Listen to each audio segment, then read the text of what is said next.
चलिए आज का लेक्चर शुरू करते हैं, entry of pollen tube in ovule. इससे पहले हमने कल पढ़ा था, कल के लेक्चर में हमने फर्टिलाइजेशन को डिस्कस किया था और फर्टिलाइजेशन के कुछ इंपॉर्टेंट फीचर्स डिस्कस किए थे, किस किस का कंट्रीब्यूशन रहा है और ये चीज़ें देखी थी। आज हमने देखना है entry of pollen tube in ovule, ये आज का टॉपिक रहेगा। पहले अब देखिए पोलन ट्यूब ओव्यूल में कैसे एंटर होगी। तो तीन तरीके से पोलन ट्यूब जो है ओव्यूल में एंटर होती है। सबसे पहले आता है पोरोगेमी। पोरोगेमी क्या हो गया?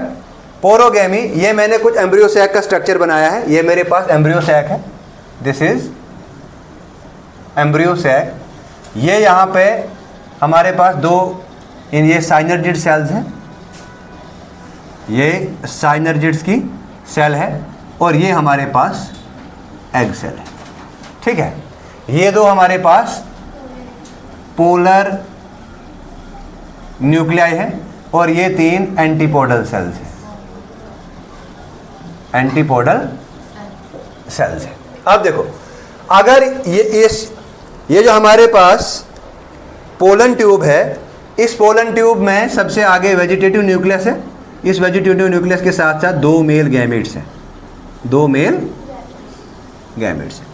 अब अगर पोलन ट्यूब एंटर हो गई माइक्रोपाइलर एंड से, माइक्रोपाइलर एंड से क्यों एंटर होगी? क्योंकि माइक्रोपाइलर एंड के साथ में ही साइनर्जिड्स की सेल्स हैं और यह साइनर्जिड्स की सेल में फिलीफॉर्म अपैरेटस होता है, जो हमने कल के वीडियो में भी डिस्कस किया था।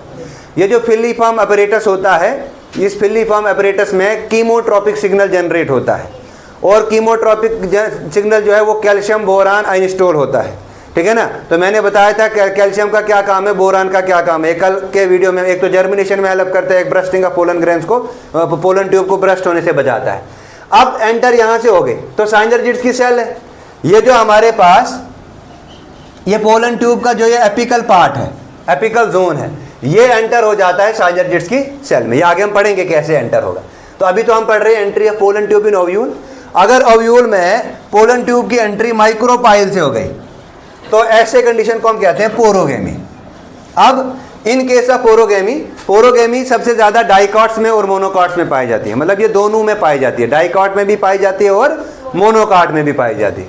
इसके साथ साथ ये सबसे ज्यादा कॉमन है, मोस्ट कॉमन है। और एग्जांपल आप इसमें याद रख सकते हो, डाइकॉट मोनोकॉट के हजारों एग्जांपल्स हैं, लेकिन आप एक एग्जांपल याद रखना है, कैप्सिला।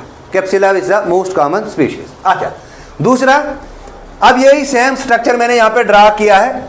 यहाँ पे मैंने दो साइनर्जिड्स की cell, egg cell, polar nuclear, antipodal cell बनाई है। हमारे पास एम्ब्रियो सैक है, ये मैंने इंट्यूगमेंट्स बनाए हैं, ठीक है ना। अगर pollen tube through the middle of integument से एंटर होगी, देखिए पोलन ट्यूब कहीं से भी एंटर हो, अल्टीमेटली पोलन ट्यूब जो है वो माइक्रोपाइल एंड से ही एंटर होगी।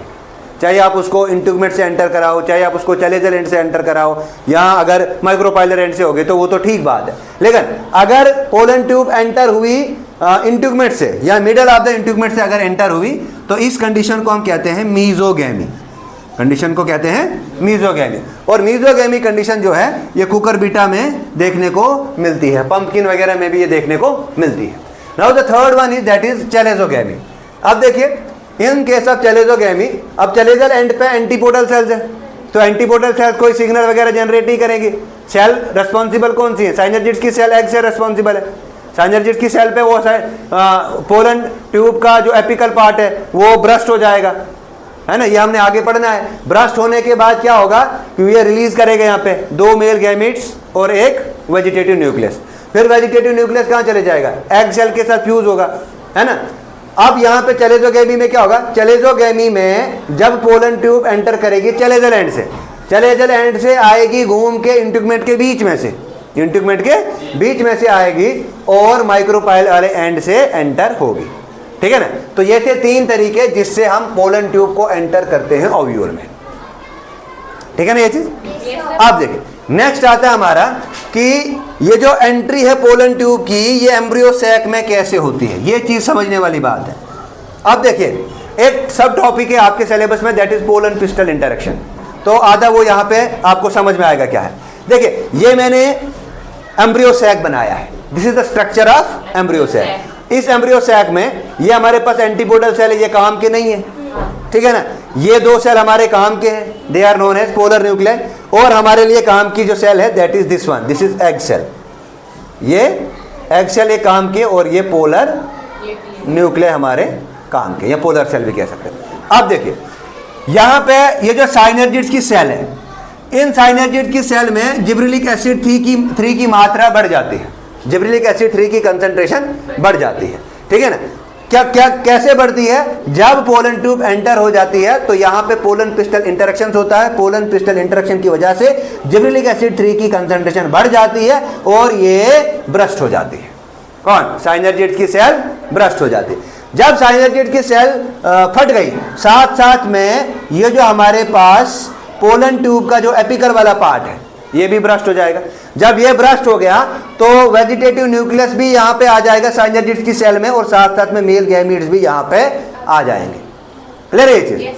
जब ये मेल गैमीट्स आ गए तो एक मेल गैमीट्स यहाँ से, ये वाला मेल गैमीट है ये इधर आ जाएगा और ये जो है ये इधर जाएगा।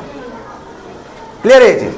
अब देखो, और ये जो वेजिटेटिव न्यूक्लियस है, वेजिटेटिव न्यूक्लियस के साथ साथ साइनर्जिड्स के दोनों न्यूक्लियस है, ये ड्यू टू एंडोस्मोसिस, किसकी वजह से? एंडोस्मोसिस की वजह से वेजिटेटिव न्यूक्लियस जो है ये स्वेल अप हो जाएगा, स्वेल अप होने से ये ब्रस्ट हो जाएगा। ऐसा ही केस किसमें होगा? ऐसा ही केस साइनर्जिड्स के दो न्यूक्लियस के साथ भी होगा। क्लियर है ये चीज? अब देखो, जब ये ब्रस्ट हो गया तो ब्रस्ट होने के बाद कैसी कंडीशन हमें दिखेगी, ये यहां पे मैं ड्रा करूंगा, ये यहां पे मैं ड्रा करूंगा। देखिए क्या है, मैं एम्ब्रियो सैक का स्ट्रक्चर ड्रा कर रहा हूं। This is the structure of embryo sac. ये मेरे पास एम्ब्रियो सैक का स्ट्रक्चर है।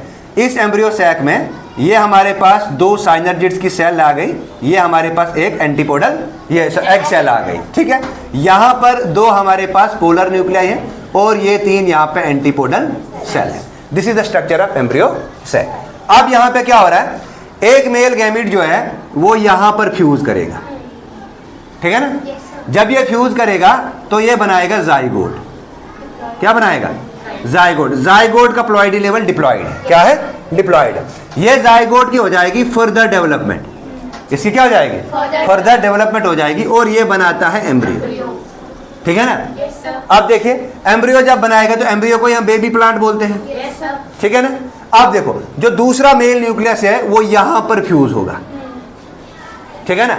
जब यहां पे फ्यूज होगा तो प्लॉइडी लेवल ये भी N, ploidy level Tn 3n आ गया, दैट इज यहां पे ट्रिप्लॉइड होगा। अगर हम जिम्नोस्पर्म का एंडोस्पर्म देखते हैं तो वो हैप्लॉइड होता है। कैसा होता है? हैप्लॉइड होता है। ये जो ट्रिप्लॉइड, ये क्या है? ये ट्रिप्लॉइड स्ट्रक्चर है। ट्रिप्लॉइड है तो यहां पे होता है ट्रिपल फ्यूजन। क्या होता है? ट्रिपल फ्यूजन होता है, ठीक है ना। और इस ट्रिपल फ्यूजन से क्या बनता है? इससे बनता है, एक्सीलेंट, इससे बनता है एंडोस्पर्म। अब देखो, जब ये एंडोस्पर्म बना ना तो देखो ये दोनों, चाहे एंडोस्पर्म है, ये दोनों एंडोस्पर्म भी और ये जाइगोट भी, एंडोस्पर्म भी और जाइगोट भी, ये देखिए ये दोनों दो तरह की फ्यूजन हो गई। या जाइगोट किसके प्रोसेस से बना? फर्टिलाइजेशन। ये बना फर्टिलाइजेशन के प्रोसेस से, ठीक है ना। और ये एंडोस्पर्म किससे बना? ये बना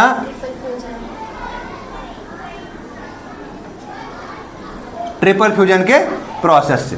इन दोनों दो फ्यूजन हुई ना, यहाँ पे 2 बार फर्टिलाइजेशन हुआ है, इसलिए इसको कहते हैं डबल फर्टिलाइजेशन। तो आपने क्लास 11th में एक कैरेक्टरिस्टिक्स पढ़ा था एंजियोस्पर्म का कि double fertilization is the characteristic feature of angiosperm. तो देख लिया आपने प्रोसेस की डबल फर्टिलाइजेशन कैसे होता है। तो कल के लेक्चर में हम यही डिस्कस करेंगे कि डबल फर्टिलाइजेशन क्या है और डबल फर्टिलाइजेशन के सिग्निफिकेंस क्या है। साथ साथ में हम हेटेरो फर्टिलाइजेशन को भी डिस्कस करेंगे, साथ साथ में हम पार्थिनोजेनेसिस को भी डिस्कस करेंगे। क्लियर है ये चीज? नोट करो इसको।